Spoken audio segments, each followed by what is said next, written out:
En Wallonie, le taux de chômage reste structurellement plus élevé que dans le reste du pays. Donc la véritable question c'est, est-ce un problème de formation ou plutôt un problème lié au système? Le taux de chômage en Wallonie tourne autour de 8 à 9% selon les périodes, contre environ 5 à 6% en Flandre. Et à Bruxelles, il est encore plus élevé autour de 12 à 14%. L'une des explications souvent évoquées concerne la formation. Dans certains secteurs comme l'informatique, la construction, la santé et les métiers techniques, il est vrai que les recruteurs peinent à trouver des candidats qualifiés.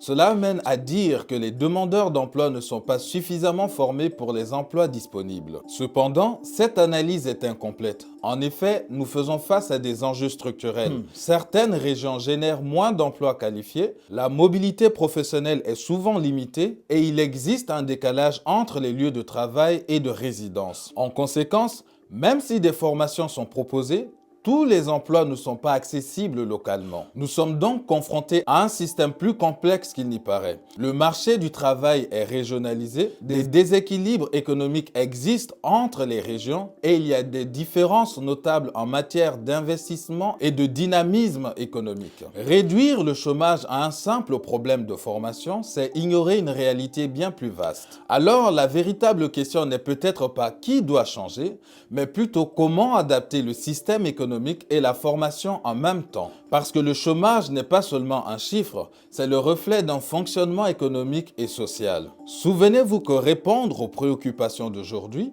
c'est solutionner les problèmes de demain. C'était Monsieur Sovogui, la voix de la sagesse.